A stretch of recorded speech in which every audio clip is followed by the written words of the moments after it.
pagi semua. Pagi, Bu. Pagi, Bu. Sesuai dengan Kita berdoa menurut ajaran agama masing-masing. Doa dimulai.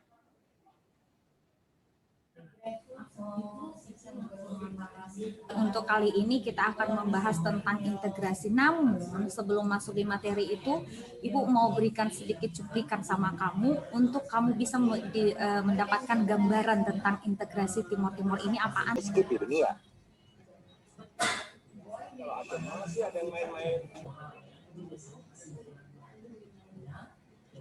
Kondisi Timor Leste yang menjadi negara miskin di dunia menebar isu hal tersebut.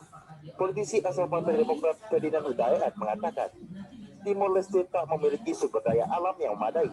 Tanahnya Timor Leste ini sebuah wilayah tak punya sumber daya alam memadai. Tanah tak begitu subur bahkan kering. Tak akhirnya kesulitan, kata Ferdinand. Nah, dari cuplik apa nak negara? Bu.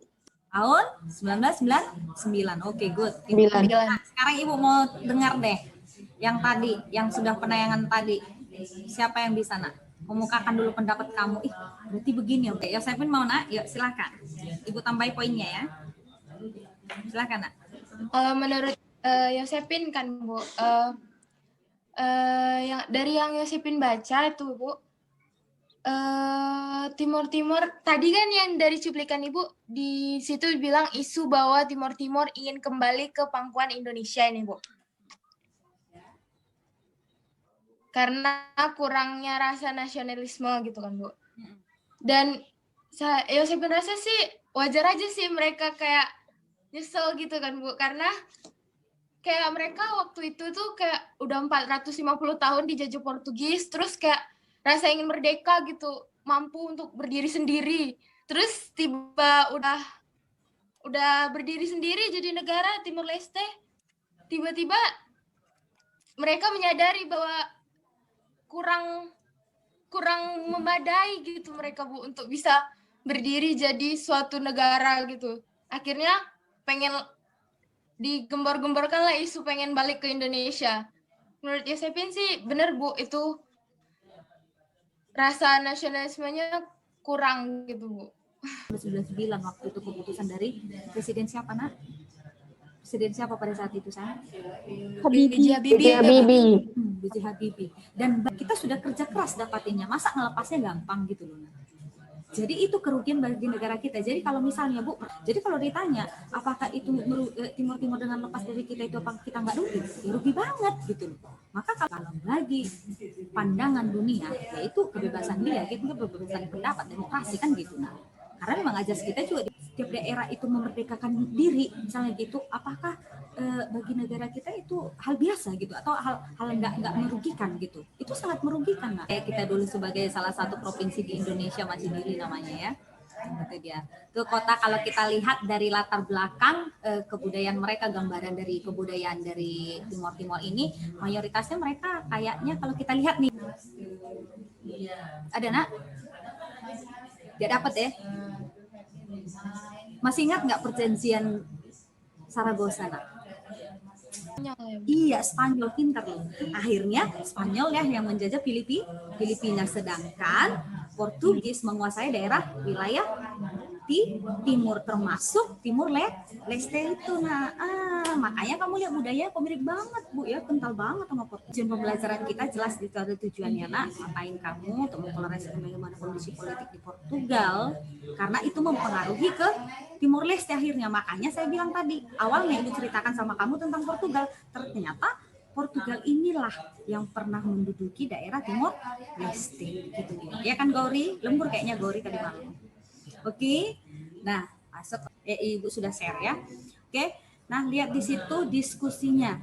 Nah, sebelumnya kan Ibu bagikan sama kamu bagaimana hubungan revolusi bunga terhadap politik di Timor Timur. Kemudian di kelompok kedua Ibu kasihkan sama hubungan proklamasi Balibo sebagai upaya integrasi dan bagaimana alasan Australia mendukung integrasi atau upaya pengembangan pembangunan itu kalau nggak salah ya nak di kelompok 3. Benar kan? Benar tidak nak? Oke, good. Kan ini dari kelompok siapa nak?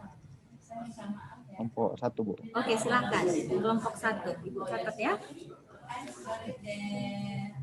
Ya, jadi ini tentang revolusi bunga ya.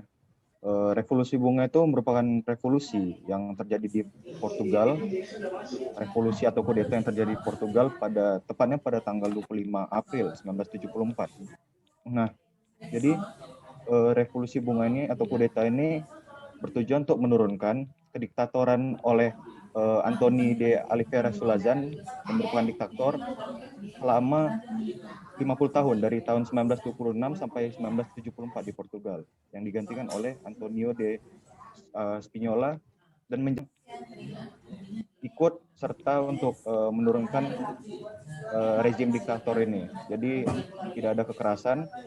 Nah, kudeta ini juga dilakukan oleh para militer yang dalangnya itu militer dari Portugal.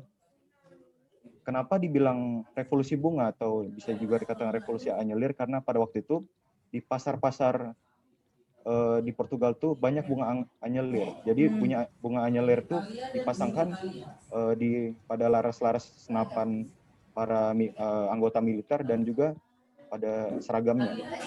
Nah, jadi di sini setelah pergantian dari diktator menuju demokrasi, banyak permasalahan yang terjadi di Portugal karena sama seperti di Indonesia, setelah kita merdeka banyak terjadi permasalahan internal karena pemerintahan yang tidak stabil.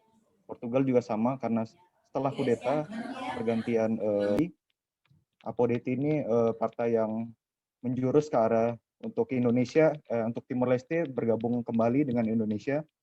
Yang kedua ada yang mewakili bicaranya Yosepin ya Bu. Oke, silakan, Jadi Yosepin. kan tadi Dasin udah bilang pemerintahan Portugal itu memberi kesempatan untuk membentuk partai politik. Nah, salah satu partai politiknya itu ada namanya APODETI atau Asociação Popular Democrática Timorense atau Ikatan Demokratik Populer Rakyat Timor. Nah, ketua umumnya namanya Arnold dos Reis menyatakan partainya menghendaki bergabung dengan Republik Indonesia sebagai provinsi ke-27. Nah, Indonesia dan deklarasi Balibo ini adalah sebuah deklarasi oleh rakyat Timor Portugis. Namanya kenapa deklarasi Balibo? Karena deklarasi Balibo ini dibuat atau terjadi di Balibo, Timor Leste. Halo. Kelompok 567, Bu. Silakan. Upaya pembangunan yang dilakukan oleh RI di Timur Timur sampai bisa. Pemerintah Indonesia berupaya membenahi dan memberikan dan menata kembali kehidupan masyarakat Timur Timur agar lebih baik dan sejajar dengan irigasi air, sekolah, dan listrik hancur.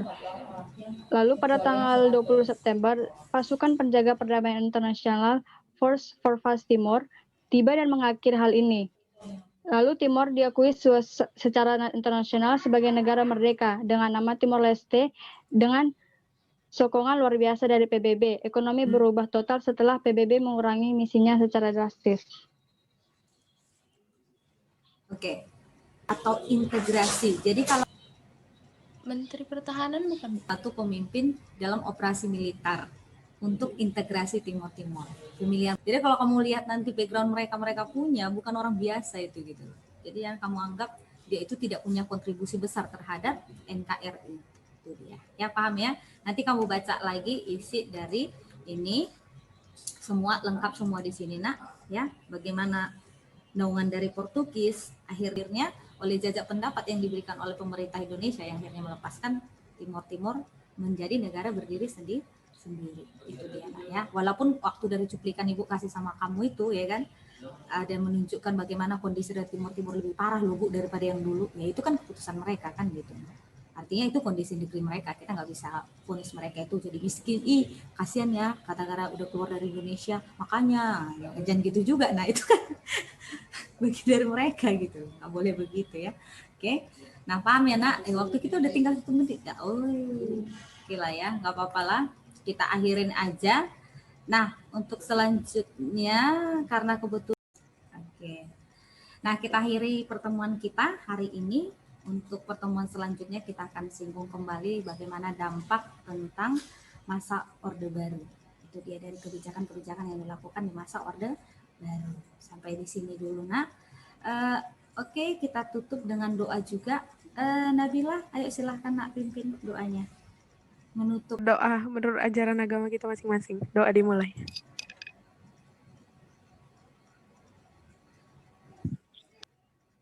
Oke, terima kasih. Sampai bertemu kembali untuk pertemuan selanjutnya. Oke, anak.